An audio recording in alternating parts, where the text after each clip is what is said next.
Thousands of foreigners are fleeing South Africa. መዋቅራዊ መፍትሄ አጥቶ የቆየው የዜኖፎቢያ በሽታ ዛሬ በ2026 በፖለቲከኞችና በቪጂላንቴ ቡድኖች በሚደገፉ የታጠቀና በገንዘብ በሚመራ አስፈሪ ጥፋት ማዕበል ተቀይሯል።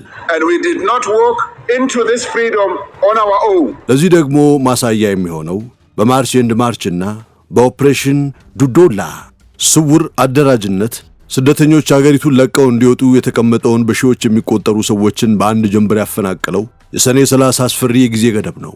ይህ በደቡብ አፍሪካ የሥራ አጥነትና የኢኮኖሚ ውድቀት ሳቢያ የተቀሰቀሰውና ስደተኛውን እንደ ዋነኛ ማምለጫ የተጠቀመው ቀውስ በተለይ በጆሃንስበርግና በኳዙሉ ናታል ግዛቶች ውስጥ ችርቻሮ መደብሮችን ከፍተው ለአካባቢው ተወላጆች የሥራ ዕድል በመፍጠር የሀገሪቱን ኢኮኖሚ ለሚያነቃቁት በርካታ ኢትዮጵያውያን ስደተኞች እውነተኛ የህልውና አደጋ ሆኗል።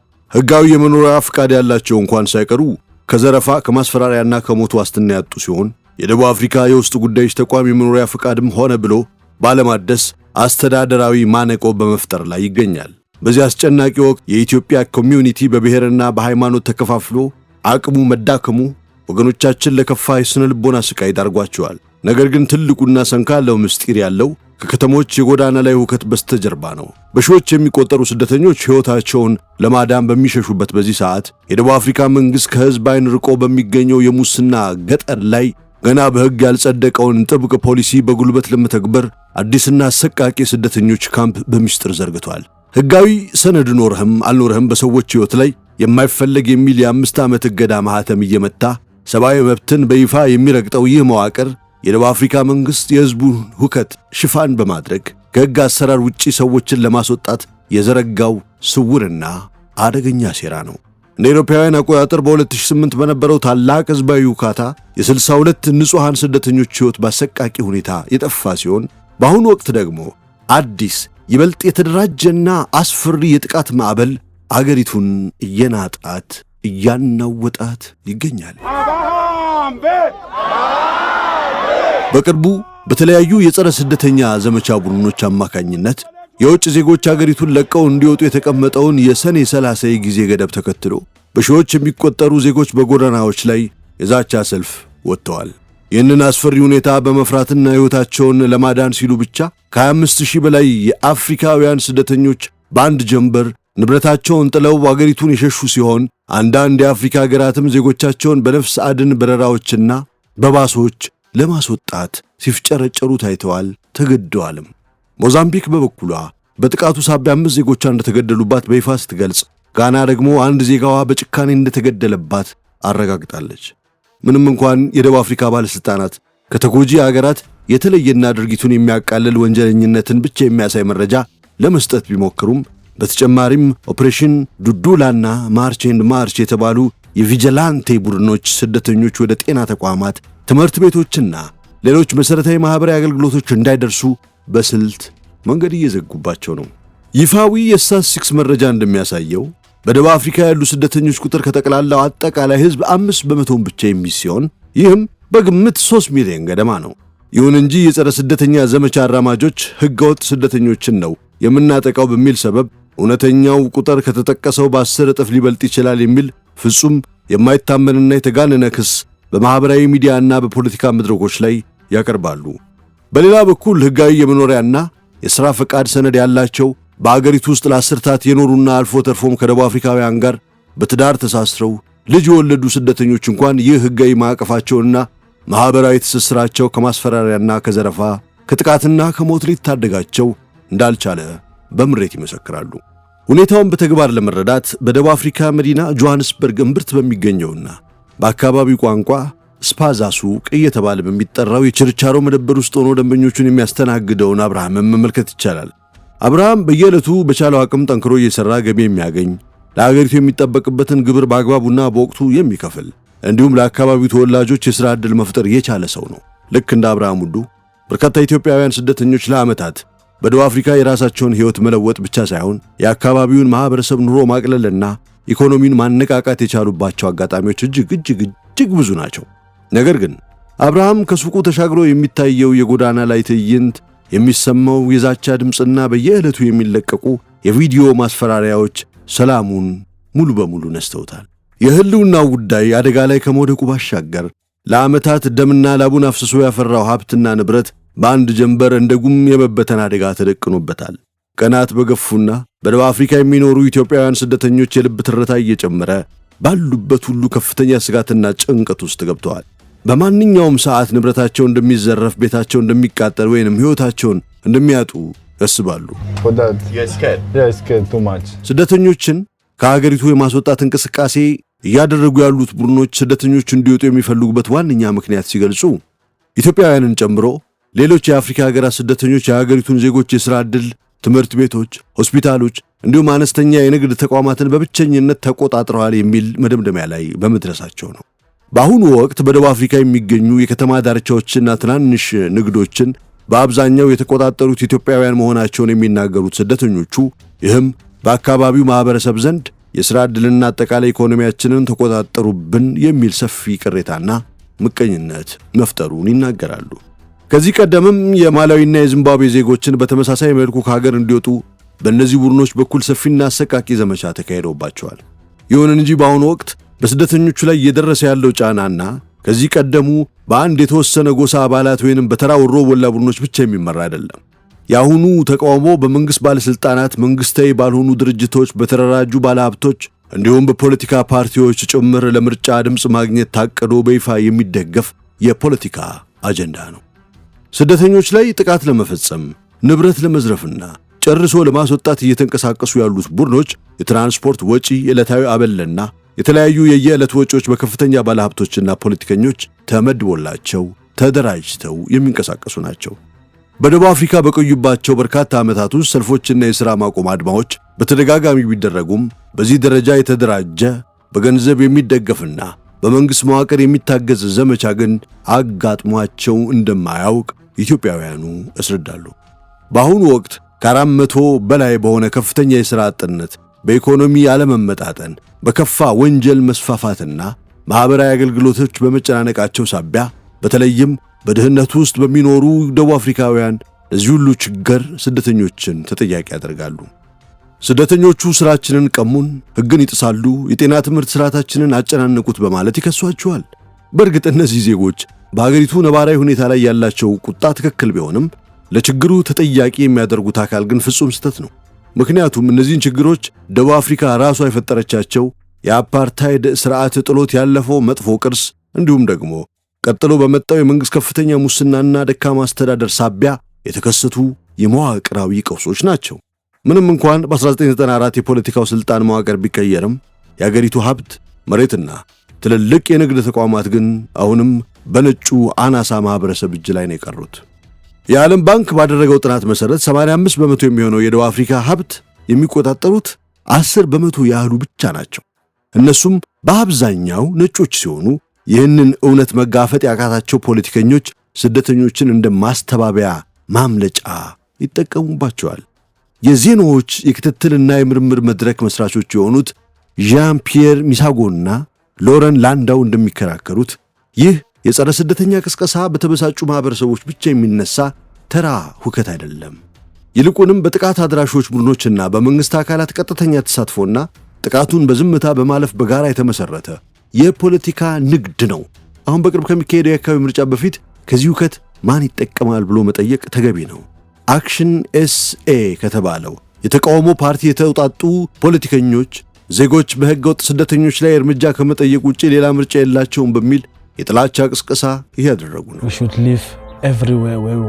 በተጨማሪም የቀድሞ ፕሬዝዳንት ጃኮብ ዙማ አጋሮች ከማርች ኤንድ ማርች እንቅስቃሴ ጋር ጥልቅ ቁርኝት ያላቸው ሲሆን የእሳቸውም የኡምካንቶ ዌሲዝዎ ፓርቲ ፖለቲከኞችም በእነዚህ የጸረ ስደተኞች ቡድኖች ዝግጅቶች ላይ በንቃት እየተሳተፉ ነው። እንደ አውሮፓውያኑ ዘመን አቆጣጠር በግንቦት 2008 የውጭ ዜጎች ጥላቻ ጥቃት በጆሃንስበርግ አቅራቢያ በምትገኘው አሌክዛንድራ ከተማ በከፍተኛ ሁኔታ ፈንድቶ ወደ ሌሎች የአገሪቱ ክፍሎች ከተስፋፋ በኋላ ከተባበሩት መንግስታት የስደተኞች ከፍተኛ ኮሚሽን መረጃ መሠረት በወቅቱ ቢያንስ 62 ሰዎች ተገድለዋል፣ ከ670 በላይ ቆስለዋል፣ እንዲሁም ከ100,000 በላይ ስደተኞች ተፈናቅለዋል። በዚህ ሁከት ወቅት ኤርኔስቶ ኛሙኤቬ የተባለ የሞዛምቢክ ዜጋ በቦክስበርግ አቅራቢያ በሰዎች ስብስብ በእሳት በቁሙ ሲቃጠል የሚያሳየው ምስል የዓለምን ማኅበረሰብ ያስደነገጠ ነበር። ፕሬዝዳንት ታቦ ምቤኪ አስተዳደር ድርጊቱን ቢያወግዝም ድርጊቱን ከጥላቻ ይልቅ በቀጥታ ወንጀለኝነት ስም ብቻ ነበር የሰጠው። በዚህም ለመሸፈን በመሞከሩ ከፍተኛ ትችት ደርሶበታል። ተቺዎች ይህንን የመንግሥት አቋም ክህደት ሲሉ ጠርተውታል። ሂዩማን ራይትስ ዎች ጥቃቱ የአካባቢውን ጥልቅ አለመቻቻልና ደካማ የአካባቢ አስተዳደር መዋቅር ያጋለጠ ነው ብሎታል። ሌላው ትልቅ የጥቃቱ ማዕበል የተነሳው በ2015 በደርባንና በጆሃንስበርግ ከተሞች ነበር። ቁጥር ስፍር የሌላቸው የውጭ ዜጎች ሱቆች ተዘረፉ፣ በእሳትም ወደሙ። ቢያንስ 7 ሰዎች ሲገደሉ በሺዎች የሚቆጠሩ ተፈናቅለዋል። ይህ ጥቃት የተቀሰቀሰው በወቅቱ የዙሉ ንጉሥ የነበሩት ጉድዊሊ ዚዌልቲኒ ስደተኞች ሻንጣቸውን ጠቅልለው አገሪቱን ለቀው ይውጡ የሚል አወዛጋቢ ንግግር ማድረጋቸውን ተከትሎ ነበር።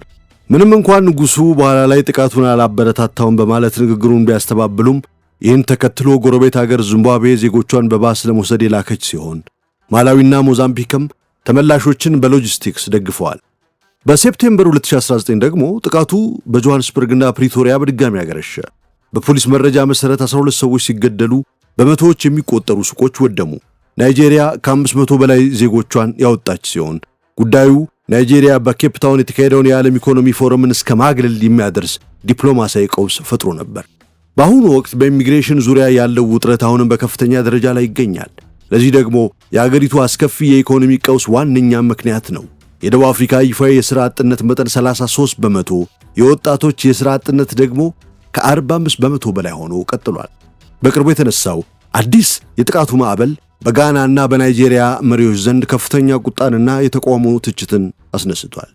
የናይጄሪያ የውጭ ጉዳይ ሚኒስትር ቢያንካ ኦድሜንጎ ኦጁኮ የናይጄሪያውያን ሕይወትና ንብረት በደቡብ አፍሪካ አደጋ ላይ መውደቁ ሊያበቃ ይገባል ብለዋል። በሁለቱ ናይጄሪያውያን መገደል ሳቢያ ናይጄሪያ ዜጎቿን በፈቃደኝነት የማስወጣት መርሃ ግብር በሰፊው ጀምራለች።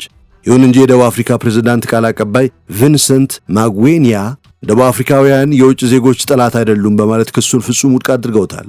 ድርጊቱንም በሕገ መንግሥታዊ ማዕቀፎች ውስጥ የሚፈቀዱ ጥቂት የተቃውሞ እንቅስቃሴዎች ናቸው ሲሉ ገልጸውታል። ፕሬዝዳንት ሲሪል ራማፎሳ በበኩላቸው በሕገ ወጥ ስደተኞች ላይ የጥብቅ እርምጃዎችን በመውሰድ የፖለቲካ ስጋታቸውን ለማርገብ እየሞከሩ ነው። በሌላ በኩል ደግሞ ፍርሃትን፣ ቁጣን፣ ጥላቻንና ጥቃትን በቃላት ያወግዛሉ። ይሁን እንጂ መንግሥታቸው ይህንን የውጭ ዜጎች ትንኮሳና ጥቃት እንደ አንድ ተራ የሕግና ሥርዓት ማስከበር ጉዳይ አድርጎ ለማሳነስ ለመሸፈን ይሞክራል። ምንም እንኳን በታችኛው የህብረተሰብ ክፍል ያሉ ጥቂት ግለሰቦች ድርጊቱን በመቃወም ድምፃቸውን ቢያሰሙም በአገሪቱ ከፍተኛ የሥልጣን ማማ ላይ ግን ግልጽ የሆነ የሞራል ጥንካሬና ቁርጠኝነት አይስተዋልም፣ አይታይም። የኢትዮጵያ መንግሥት ከወራት በፊት በኢትዮጵያውያን ላይ የተፈጸመው ጥቃት እንዲጣራ እንዲሁም ነገሮች እንዲረግቡ ለማድረግ የከፍተኛ ዲፕሎማቲክ ልዑካን ቡድን ወደ ደቡብ አፍሪካ እንደሚልክ በውጭ ጉዳይ ሚኒስቴር በኩል አሳውቆ ነበር። ስደተኞቹም ይህንኑ መረጃ ሲሰሙ ትልቅ ተስፋ አድርገው የነበረ ቢሆንም እስካሁን በመንግሥት ደረጃ የተደረገላቸው የተጨበጠ ነገር እንደሌለ በምሬት ይናገራሉ። የደቡብ አፍሪካ መንግሥት ሊፈጠር የሚችለውን አለመረጋጋት ለመከላከል 600 ሚሊዮን ራንድ መድቦ የጸጥታ ኃይሎቹን ቢያሰማራም የደቡብ አፍሪካው ሁኔታ ግን ከዚህ ፍጹም የተለየ ሆኗል። ስደተኞቹ በአሁኑ ወቅት ኮሚኒቲው መረጃ ከመቀበልና ከአካባቢው ታችኛው የመንግሥት መዋቅሮች ጋር ከመነጋገር የዘለለ አንዳችም ጠቃሚ ሥራ ለመሥራቱን ይገልጻሉ። ይህ የሆነበት ምክንያትን ሲያስረዱ የኢትዮጵያ ኮሚኒቲ አለ እንዴ እስከሚባል ድረስ የላላ ነው። ስብስቡ ቢኖርም ምንም ጥቅም የላቸውም። በተለይም ከቅርብ ጊዜ ወዲህ እርስ በርስ በብሔርና በሃይማኖት የተከፋፈለ ስለሆነ ዜጎችን አንድ አድርጎ የመከላከል አቅሙ ሙሉ በሙሉ ወድሟል በማለት የውስጥ መላሸቁን ያብራራሉ። ምንም እንኳን በደቡብ አፍሪካ የሚገኘው የኢትዮጵያ ኤምባሲ በአገሪቱ በሚኖሩ ኢትዮጵያውያን ላይ ጥቃቶች ሊፈጸሙ የሚችሉበት አዝማሚያ መኖሩን በመጥቀስ በአገሪቱ የሚገኙ ኢትዮጵያውያን ተገቢውን ጥንቃቄ በማድረግ እንቅስቃሴዎችን እንዲያከናውኑ ማሳሰቢያ ቢሰጥም ይህ ማሳሰቢያ ብቻውን የታጠቁና በገንዘብ የተደራጁ የቪጂላንቴ ቡድኖችን ለመከላከል ፍጹም በቂ አይደለም። ከጥቂት ወራት በፊት በጆሃንስበርግ በደርባንና በተለያዩ የከተማ ዳርቻ መንደሮች በሚንቀሳቀሱ ኢትዮጵያውያን የመኖሪያና የንግድ ቤቶች ላይ የታጠቁ ቡድኖች በፈጸሙት ተከታታይ ጥቃት በርካታ ወጣት ኢትዮጵያውያን ሕይወታቸውን ያጡ ሲሆን ንብረታቸው የተዘረፈባቸውና የወደመባቸው ደግሞ ቁጥር ስፍር የላቸውም። በደቡብ አፍሪካ ከተሞች በከተማ ዳርቻ መንደሮች ውስጥ የተከሰቱት ሰልፎች፣ ዘረፋዎችና በውጭ ዜጎች ላይ የተቃጡት አስፈሪ ጥቃቶች የመላውን ዓለም ትኩረት በሳቡበት በዚያው የታሪካዊ የሰኔ 30 ዕለት ከሕዝብ ዓይን ርቆ በዝምታ የተከናወነ ሌላ ትልቅ አገራዊ ቀውስ ነበረ። ሀገሪቱ በሕዝባዊ ሁከትና በግርግር ስትታመስ፣ የመንግሥት ባለሥልጣናት ግን ማኅደሮችን፣ ማኅተሞችንና ክሊፕቦርዶችን በመያዝ ማንም እንደማያቸው በመተማመን አዲስና አስፈሪ መዋቅር በይፋ ዘርግተዋል። ይህም መዋቅር በግርግር ወይንም በግልግል የተፈጠረ ሳይሆን በመንግሥት ትእዛዝና ሙሉ ዕቅድ የተገነባው ጊዜያዊ የሀገር መመለሻ ማቀነባበሪያ ማዕከል የተባለው ይፋዊ የካምፕ ሥርዓት ነው። ይህ ካምፕ ከዚምባብዌ ድንበር አቅራቢያ በምትገኘው ሙሲና ከተማ 15 ኪሎ ሜትር ርቆ በሚገኝ የግብርና ሚኒስቴር ይዞታ በነበረ የእርሻ መሬት ላይ በምስጢር የተገነባ ሲሆን በተግባር ግን በሺዎች የሚቆጠሩ ስደተኞች ታጉረው የሚሰቃዩበት የደፈረሰ የስደተኞች ካምፕ ሆኗል። ይህ ስውር ሰብአዊ ቀውስ የደቡብ አፍሪካ መንግሥት ለዓመታት የፈጸማቸው ተከታታይ ውድቀቶች ቀጥተኛ ውጤት ነው። መንግሥት ጸረ ስደተኞች ስሜቶችን የሚያናፍሱና በጥላቻ ንግግር ዜጎችን የሚያነሳሱ የፖለቲካ መሪዎችን በሕግ ተጠያቂ ከማድረግ መቆጠቡ በሀገር ውስጥ ጉዳዮች ሚኒስቴር ውስጥ የነበረውን ስር የሰደደ ሙስናና ብልሹ አሰራር ባለማስተካከሉ እንዲሁም የማርች ኤንድ ማርችና የኦፕሬሽን ዱዱላ ቡድኖችን ገዳይ የሐሰት ወሬዎችና የጥላቻ ቅስቀሳዎች ባለመግታቱ ይህንን ትልቅ ቀውስ ራሱ ፈጥሯል። አሁን ላይ ደግሞ ይህንን ቀውስ በሕዝብ ዓይን እንዳይታይ አርቆ ለመቅበርና ከሕግ አሰራር ውጭ በሆነ መልኩ ሰዎችን ለማስወጣት ይህንን ገለልተኛ ካምፕ እንደ ዋነኛ መሳሪያ እየተጠቀመበት ይገኛል። በአሁኑ ወቅት በዚህ በሙስና ከተማና በአዲስ ካምፕ ውስጥ ከ10 ሺህ በላይ የውጭ አገር ዜጎች ዕጣ ፈንታቸው ሳይታወቅ በከፍተኛ ጭንቀት ውስጥ ይገኛሉ። ከነዚህ መካከል አብዛኞቹ የማላዊና የዚምባብዌ ዜግነት ያላቸው ወንዶች፣ ሴቶችና ሕፃናት ናቸው። ቀደም ሲል ከየከተማው በባስ የሚመጡት ስደተኞች በማላዊ መንግሥት በተሰጣቸው የቡድን ፓስፖርት መሠረት በከተማው የሲቪክ ማዕከል ወይንም ደግሞ በቤይትሬቪጅ ድንበር በኩል በሰላማዊ መንገድ እንዲሻገሩ ይደረግ የነበረ ቢሆንም ከሰኔ 30 ማዕበል በፊት ግን ሁኔታው ሙሉ በሙሉ ተቀይሯል። የባሶች ቁጥር በከፍተኛ ሁኔታ መጨመሩን፣ የአሽከርካሪዎች ፓስፖርት አልባ መሆንና የአሰራር መጓተት በመፈጠሩ ሳቢያ በሺዎች የሚቆጠሩ ስደተኞች በመጀመሪያ በሙሲና ስቴዲየም ውስጥ ተጥለው ነበር። እዚያም ምንም አይነት መጠለያ፣ ምግብና መሠረታዊ አገልግሎት ሳይኖራቸው መንግሥታዊ ባልሆኑ ድርጅቶችና በሃይማኖት ተቋማት እርዳታ ብቻ ለቀናት ቆይተዋል። ከሐምሌ 1 ቀን ጀምሮ ግን መንግሥት እነዚህን ሰዎች በባስ እያጓጓዘ ወደ አዲሱ የቲአርፒሲ ካምፕ ማስገባት የጀመረ ሲሆን ማዕከሉ እስከ 20 ሺህ ሰው መያዝ እንደሚችል አስታውቋል። በዚህ ካምፕ ውስጥ የሚፈጸመው አሰራር ግን እጅግ አሰቃቂና ሰብአዊ መብትን የረገጠ ነው። ስደተኞች ሕጋዊ የመኖሪያ ፈቃድ፣ የጥገኝነት ጥያቄነት ወረቀት ይኑረው ወይንም ምንም አይነት ሰነድ አይኑረው ሁሉም እኩል በአንድ አይነት የወንጀለኝነት መለኪያ እየተዳኙ ነው። በካምፕ ውስጥ ባሉ የመንግሥት ጠረጴዛዎች ላይ የሚቀመጠው ብቸኛው ማህተም የማይፈለግ የሚል ሲሆን ይህ ማህተም የታተመበት ማንኛውም ስደተኛ ደግሞ ለሚቀጥሉት 5 ዓመታት ወደ ደቡብ አፍሪካ እንዳይመለስ ሙሉ በሙሉ ይታገዳል። ይህ እገዳ ለበርካታ ዓመታት በአገሪቱ ኖረው ሀብት ያፈሩትን ልጆቻቸው ደቡብ አፍሪካ ውስጥ ተወልደው እዚያው የሚማሩትንና ሌላ አገር ኖረው የማያውቁትን ሕጋዊ ስደተኞች ጭምር ያካተተ በመሆኑ ሰብአዊ መብት ተሟጋቾችን ክፉኛ አስቆጥቷል። ይህ በሙሲና ገለልተኛ ገጠር ውስጥ የተገነባው ካምፕ መንግሥት ገና በፓርላማ ያላጸደቀውንና በሕግ ደረጃ ያልጸደቀውን የዜግነት ዓለም አቀፍ ስደትና ስደተኞች ነጭ ወረቀት የተባለውን ጥብቅ ፖሊሲ በግድ ለመተግበር የፈጠረው ስልት ነው። ይህ ፖሊሲ ሁሉንም ስደተኞች በአንድ ማዕከል ሰብስቦ ማገድን የሚደነግግ ሲሆን ሕግ ሳይሆን ገና የፖሊሲ ረቂቅ እያለ በመንግሥት መዋቅር በመተግበሩ የሕግ በላይነትን የጣሰ ድርጊት ነው። በአሁኑ ወቅት ካምፑ ያለበት አካባቢ የኔትወርክና የኮኔክቲቪቲ ችግር ያለበት በመሆኑ ባለሥልጣናት ሰነዶችን ኦንላይን አረጋግጠው ሰዎችን በሰላም ለማሰናበት እንኳን አልቻሉም። ካምፑን ጊዜያዊ ቢሉትም የተዘረጉት ትላልቅ ድንኳኖችና መሠረተ ልማቶች ግን ፖሊሲውን በቋሚነት ለመተግበር የተሰሩ መሆናቸውን ይመሰክራሉ፣ ያሳያሉ። ይበልጥ የሚያሳዝነው ግን የደቡብ አፍሪካ መንግሥት ከሰኔ 30 ሰልፎች በኋላ ባወጣው መግለጫ ሰልፉን በሰላማዊና በኃላፊነት ስሜት መርታችኋል በማለት የጥላቻና የዘረፋ ማዕበሉን ያደራጁትን የቪጂላንቴ መሪዎች ማመስገኑ ነው። ፖሊስ ጥቃቶቹን በዝምታ በተመለከተበት እንዲሁም ፍርድ ቤት በጥቅምት 2025 ያስተላለፈውን የኮፕናንግ የጥበቃ ትዕዛዝ በጣሰበት ሁኔታ የመንግሥት ምስጋና ማቅረብ አሳፋሪ ሆኗል። ፕሬዝዳንት ሲሪል ራማፎሳ ይህንን አሰራር አጠቃላይ የስደት አመራር አካሄድ እያሉ በፕሬዝዳንታዊ ማህተም ቢያሞግሱትም በተግባር ግን የስደተኛው መብትና ሕይወት በሁለት በኩል እየተጨፈለቀ ይገኛል። በአንድ በኩል በጥላቻ በተነሳሱ ዜጎች፣ በሌላ በኩል ደግሞ ሕግን ወደ ጎን በመተው በስልት በሚያሳድደው የመንግሥት መዋቅር መንግሥት በጥቂት ቀናት ውስጥ 4286 ሰዎችን በፈቃደኝነት መለስንና 419 ሰዎችን አባረርን ብሎ በኩራት ቢገልጽም ከእነዚህ ውስጥ ስንቱ ሕጋዊ ሰነድ እንዳላቸውና ቤተሰቦቻቸው እንደተበተኑ ግን በሚስጥር ደብቆታል። አሁን ላይ ዋናው ትኩረት በከተሞች ከሚታየው ጎዳና ላይ ግርግር ወጥቶ ማንም እንዳያይ ተደብቆ በድንበር ላይ በሕጋዊ ባለሥልጣናት እየተፈጸመ ባለው መዋቅራዊ የሰብአዊ መብት ረገጣ ላይ ሊሆን ይገባል። በዓለም ዙሪያ ያሉ ስደተኞች ለአገራት ስር ለሰደዱ መዋቅራዊ ችግሮች፣ ለሙስና፣ ለኢኮኖሚ ውድቀትና ለአስተዳደር መላላት ሁልጊዜም እንደ ማስተባበያና እንደ ማምለጫ ይደረጋሉ። በደቡብ አፍሪካም ይህ ጥቃት በዋናነት ያነጣጠረው በጥቁር አፍሪካውያን ስደተኞች ላይ ሲሆን እነሱም በአገሪቱ ካሉ 3 ቢሊዮን ስደተኞች ውስጥ 2/3ኛውን ይይዛሉ። የታሪክ አጋጣሚ ሆኖ የደቡብ አፍሪካ የአፓርታይድ ጸረ ዘረኝነት ትግል መላው አፍሪካውያን የተሳተፉበት፣ በርካታ የአፍሪካ ሀገራትና ግለሰቦች መጠለያ በመሆንና የገንዘብና የሞራል ድጋፍ በመስጠት የደገፉት የጋራ ትግል ነበረ።